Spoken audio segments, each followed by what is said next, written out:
The left is on kind of a sick and self-loathing search and destroy mission. They're fanatical foot soldiers. They're hard at work undermining institutions and ideals that were once considered indispensable for a healthy, strong America. From college campuses to corporate boardrooms, from newsrooms to the nuclear family. The left picks key targets for influence and infiltration.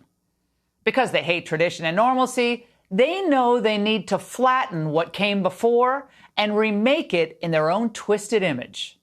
The existential risk of COVID, the racial inequalities that we've witnessed, we're going to see an accelerated attitude towards these issues. Our laws should move away from the idea that there's one ideal family form. Polyamorous partners who might be in a committed relationship of 3 or 4. By opting to work less, countries are choosing not to expand production to its max, thereby avoiding additional emissions. We are 5 days away from fundamentally transforming the United States of America. You bet. After the left helped get Obama elected in 2008, the once great and respected Democrat Party was hooked. The left's agenda became the Democrats' agenda. From climate change to CRT, from transgenderism to token in the streets. And fast forward to present day. How's it all working out? Are college grads better writers, better thinkers than they were, let's say, 40 years ago? Do they feel free to speak their minds? Well, some do. Say it loud, say it clear. I'm worried that this might, impact funding for left-wing organizations. Brilliant. The final bottom line requires the factoring in of not just the material and construction costs, but also the architect's fees and the costs of land servicing. Oh, you left out a bunch of stuff. Oh, really? Like what, for instance? Well, first of all, you're going to have to grease the local politicians for the sudden zoning problems that always come up. And if you plan on using any cement in this building, I'm sure the Teamsters would like to have a little chat with you, and that'll cost you. That'll be quite enough, Mr. Mellon. Well, if only today's radicals were as smart as Rodney. At our top institutions of higher learning, Cicero and Aristotle, they're out. And Ibram Kendi and Nicole Hannah-Jones, they're in. So much so that SUNY just announced it's making a course in racial equity mandatory for graduation. Because the left knows that objective merit hurts their own dimwits, they're working overtime to kill standardized tests. Of course, standardized tests are rife with cultural and racial bias. It's a poor measure, it's an unfair measure, and the SAT and ACT need to be eliminated. Why are we using standardized tests at all? Because the goal of these tests was never education. It was always exclusion. And even when we're long past COVID, a lot of colleges have complied. But it gets worse. Now the left wants to normalize cheating. In an op-ed, a Princeton student named Emily Santos recently called for the dismantling of the honor code system, claiming it's a barrier to social mobility and a more equitable society. Now, she likened Princeton's rules against academic dishonesty to our criminal justice system, which, of course, professors across America, including at Princeton, have branded as racist. There are many causes for the racial disparities in our criminal justice system, from arrest all the way through sentencing by police officers. There are also a lot of race-neutral factors that prosecutors in particular take into account that can have racial results. Do you think any of these people pause to consider where this attack on merit and standards ultimately leads? Well, when it even infects our healthcare system, the consequences can be deadly. And I mean literally. It turns out that med schools are imposing a sprawling diversity, equity, inclusion agenda that insulates certain groups from accountability. From the admissions process to residency programs, standards have been compromised and the results are unfair and downright dangerous. Let's think about it this way. Do you want your cardiologist to be objectively well-trained?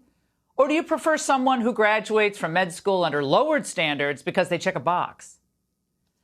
It's gotten so bad at Yale University that the more wrong you are about key medical issues, the better your chances at landing a plum position. Meet the new dean of the Yale School of Public Health. She checked 3 boxes. She's a woman, she's a liberal, and she unapologetically parroted Big Pharma's nonsense. There is ample evidence that universal masking decreases infection rates by somewhere between 60 and 90%. We know that the durability of those antibodies from natural infection is not strong. Once we can get vaccines in the arms of little kids, we'll see that number of hospitalizations for 0 to 4-year-olds drop.